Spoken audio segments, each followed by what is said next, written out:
વિષય એ છે કે તમારી પાર્ટી છોડી એટલે રાજુ કરપડા ખરાબ છે. આ ખરાબ ચિતરવાના પ્રયત્ન ન કરશો, નહીતર આવનાર દિવસોમાં સૌરાષ્ટ્રભરના ખેડૂતોના આક્રોશનો ભોગ ક્યાંક બનશો.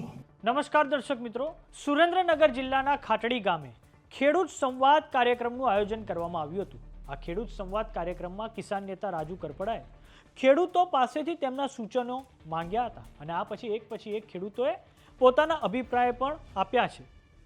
ત્યારબાદ રાજુ કરપડાએ પોતાના ભાષણમાં આમ આદમી પાર્ટીના નેતાઓને આડે હાથ લીધા હતા અને હોળી પછી સૌરાષ્ટ્રના તમામ જિલ્લાના ખેડૂત આગેવાનો સાથે બેઠક કરીને પોતાનો નવો નિર્ણય જાહેરાત કરવાની વાત રાજુ કરપડાએ કરી છે.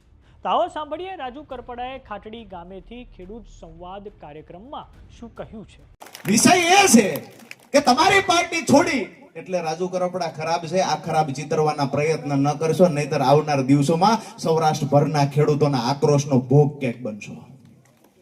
આજે ખેડૂતોના આશીર્વાદ મારી સાથે છે, એનું કારણ પણ એ છે, હજારોની સંખ્યામાં ઉપસ્થિત છે, એનું કારણ એ છે કે રાજુ કરપડાએ આ વિસ્તાર માટે શું કર્યું છે એ બહારના લોકોને નહીં ખબર હોય. અમારા ગામડામાં આવીને પૂછો તો ખરા. અહીંયા જે હટલા સુધી પાણીના ઓકળા અત્યારે ભર ઉનાળે વહેતા થયા છે. અહીંયા ખાટડીના પાદરમાંથી નીકળીએ એટલે રાજેન્દ્રસિંહ અહીંયા પણ પાણીના ઓકળા હાલ્યા જાય છે. આ અમારો એ વિસ્તાર હતો જેને કાયમ કહેવામાં આવે કે ઊંડી અડાળી જેવો ઢાળ છે, અહીં કોઈ દી પાણી નહીં આવે. 700 ફૂટે તળ પૂગી ગયા. કોઈ વિકલ્પ નહોતો ખેતી બચાવવા માટેનો.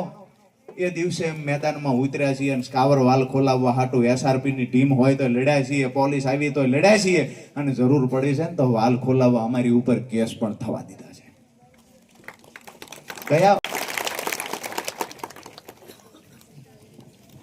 જે આજે સભાનો જે આશય હતો કે તમામ ખેડૂતોની વચ્ચે, આપણા સમર્થકોની વચ્ચે જઈએ, આપણા ખેડૂત પરિવારોને મળીએ, માતાઓ બહેનોને પણ મળીએ, મળ્યા પછી આગામી દિવસોમાં શું કરવું જોઈએ. આજે હું પાર્ટી છોડીને આવ્યો છું, પણ આગામી દિવસોમાં અહીંના જે પ્રશ્ન છે એને વાચા કેમ આપવી, ખેડૂતો ખરેખર આગામી દિવસોમાં રાજુ કરપડાને કઈ દિશામાં જોવા માંગે છે, આ તમામ મુદ્દાઓને લઈ અને આજે ચર્ચા કરવા માટે આપણે મળ્યા હતા. લગભગ મહત્વની જે ચર્ચાઓ કરવાની હતી એ થઈ ગઈ છે. મારી વાત પૂરી કરતા પહેલા એક વાતની ફરી એક વખત ચોક્કસથી એક ખાતરી આપું છું કે આ તમે લોકોએ જે મને પ્રેમ આપ્યો છે, આજે આખા ગામમાં ફટાકડા ફોડીને હામૈયા કર્યા છે, નાની નાની દીકરીઓ હામૈયા કર્યા, હજારોની સંખ્યામાં ખેડૂતો અહીંયા પ્રેમ આપવા માટે ઉપસ્થિત રહ્યા છે, ત્યારે એક વાતની ખાતરી આપું છું કે આ પ્રેમમાં ક્યારેય ઓટ નહીં આવે ને એનું પણ ધ્યાન રાખશું. આ પ્રેમમાં ક્યારેય ખાલીપો નહીં આવે. જ્યારે જ્યારે જે તમે મારા પર વિશ્વાસ મૂક્યો છે, આજ દિવસ સુધી આ વિશ્વાસમાં ખરા ઉતરવાના પ્રયત્ન હંમેશા મેં કર્યા છે. જ્યારે થાક્યા પાક્યા ઘરે જતા હોય, 11-12 વાગે 1 વાગે ક્યારેક વાળું કરવા મળે, એ સમયે પણ કોઈના ફોન આવે.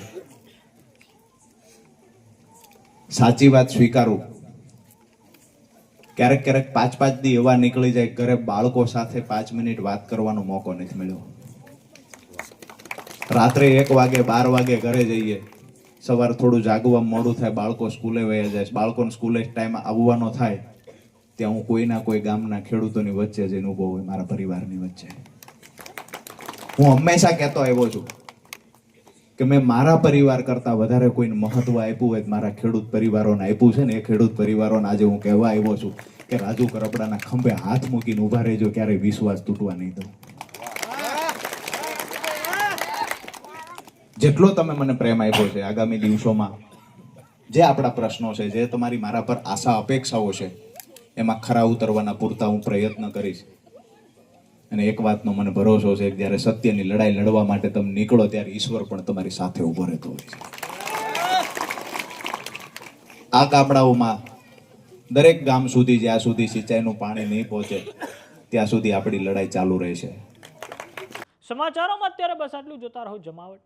જો તમે અમને યુટ્યુબ પર જોઈ રહ્યા તો સબસ્ક્રાઇબ કરો, જો તમે અમને ફેસબુક પર જોઈ રહ્યા તો ફોલો કરો.